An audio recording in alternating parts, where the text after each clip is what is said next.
கண்ணன் இதை பார்க்கும்போது எனக்கு ஒன்று சொல்ல வேண்டும் என்று தோன்றுகிறது. நம்ம ஏற்கனவே சில காட்சிகளை பார்த்தோம். சில தொண்டர்கள் அந்த பேரிகேட் தடுப்புகளை எல்லாம் பெண் தொண்டர்கள் கூட அந்த பேரிகேட்டை தாண்டி குதித்து உள்ளே வருகின்ற காட்சிகளை பார்த்தோம்.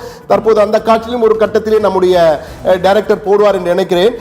இந்த காட்சிகளை பார்க்கும்போது எனக்கு ஒன்று சொல்ல தோன்றுகிறது. விஜய் மாறிவிட்டார். அவரும் சரியான நேரத்திற்கு வந்துவிட்டார். 11 மணிக்கு பேச போகிறோம் என்று காலையில் நாம் அறிவித்தோம். எனவே 11 மணிக்கு அவர் பேசுவதற்காக கேரளில் வரப்போகிறார். விஜய் மாறிவிட்டார், ஆனால் அவரது தொண்டர்கள் மாறவில்லையோ என்பதை தான் இதை பார்க்கும்போது தெரிகிறது. பாருங்கள் எப்படி எகிரி குதிக்கிறார் என்று அந்த பேரிகேட்டை தாண்டி. இதில் பெண் தொண்டர்களும் அங்கு பாருங்கள், ஆண்களை விட நாங்களும் சமமானவர்கள் என்பதை இதிலும் நிரூபித்துக் கொண்டிருக்கிறார்கள் போல இருக்கிறது. பாருங்கள் எப்படி எல்லாம் தாண்டி குதித்து ஓடுகிறார்கள். இந்த காட்சிகளை பார்க்கும்போது உண்மையிலேயே பதற்றப்படுகிறது. பாருங்கள் அந்த அம்மா பாருங்கள் எப்படி எகிரி குதிக்க போகிறார்கள் என்று. இந்த காட்சிகளை பார்க்கும்பொழுது விஜய் கூட சரியான நேரத்திற்கு வந்து அவர் மாறிவிட்டார், ஆனால் அவரது தொண்டர்கள் இன்னும் மாறவில்லை. விரைவில் மாறுவார்கள் என்று எதிர்பார்ப்போம்.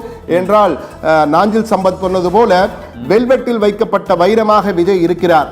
அவர் 20 நிமிடம் பேசினால் போதும் 20 நாட்களுக்கு பேசு பொருளாக மாறி இருக்கிறது என்று கூறியிருக்கிறார். மிக முக்கியமான கருத்துக்கள். நாஞ்சில் சம்பத் தாவேக்காவில் இணைந்த பிறகு சத்தியம் தொலைக்காட்சி மூலமாக நேர்களை சந்தித்து தன்னுடைய கருத்துக்களை பதிவு செய்திருக்கிறார். வெல்வெட்டில் வைக்கப்பட்ட வைரம் விஜய் என்று தெரிவித்திருக்கிறார். அது மட்டுமல்ல, அவர் 20 நிமிடங்கள் பேசினால் போதும் 20 நாட்களுக்கு பேசு பொருளாக அவை மாறிக்கொண்டே இருக்கும் என்று கூறியிருக்கிறார். அதே போல ஒரு புதிய அலை, இளைஞர்கள் அலை உருவாகி இருக்கிறது. இது ஒரு மிகப்பெரிய மாற்றத்திற்கான அலை என்ற வகையிலே நாஞ்சில் சம்பத் நமக்கு அளித்த சிறப்பு பேட்டியிலே கூறியிருக்கிறார். மிக முக்கியமான அந்த காட்சிகள், நேரலை காட்சிகள் தற்போது உப்பளம் பொதுக்கூட்ட இடத்திலிருந்து வந்து கொண்டிருக்கிறது. இன்னும் சற்று நேரத்தில் விஜய் பேசியிருக்கிறார். தற்போது பிரம்மாண்டமான அந்த மேடை காட்சிகள் தற்போது உப்பளம் துறைமுகம் பகுதியிலிருந்து புதுச்சேரியிலிருந்து நேரலை காட்சிகள் நமக்கு வந்து கொண்டிருக்கின்றன. தொண்டர்கள் குவிந்து விட்டார்கள். இன்னும் சற்று நேரத்தில் விஜய் வெளியே வரப்போகிறார். வந்து என்ன பேச போகிறார் என்பதுதான் தற்போது மிகப்பெரிய கேள்வி.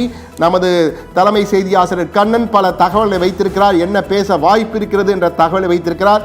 கண்ணன், என்னென்ன பேச வாய்ப்பு இருக்கிறது? கண்ணன், சமூகம் நீங்கள் கூறியது போலவே இந்த விஜய் இதில் என்ன பேசப் போகிறார் என்பது மிகுந்த ஒரு முக்கியத்துவம் வாய்ந்த நிகழ்வு. ஏனென்றால் அந்த காஞ்சிபுரத்தில் ஒரு அரங்க கூட்டத்தில் தான் அவர் சிறிது நேரம் அவர் பேசினார். இது வந்து ஒரு பொதுவான அந்த புதுச்சேரி அந்த யூனியன் பிரதேசத்திற்கான ஒரு மக்கள் சந்திப்பு என்பதால் அந்த புதுச்சேரி மக்களின் யூனியன் பிரதேசத்து மக்களின் பிரச்சனைகளுக்கு தொடர்பாக என்னென்ன கோரிக்கைகள் இவ்வளவு நாட்கள் நிறைவேற்றப்படாமல் இருக்கிறது, என்னென்ன பிரச்சனைகள் அந்த மக்களுக்கு இருக்கிறது என்பது குறித்த புள்ளி விவரங்கள் அவருக்கு அளிக்கப்பட்டிருக்கும். அதை அவர் தொடர்ந்து பேசுவார். அந்த மாநில அந்தஸ்து தவிர புதுச்சேரி மக்களின் அந்த அடிப்படை பிரச்சனைகள், புதுச்சேரி மட்டும் அந்த புதுச்சேரியை சுற்றியுள்ள பகுதிகளின் வளர்ச்சி மற்றும் அடிப்படை கட்டமைப்புகள் வேறு மாதிரியாகவும்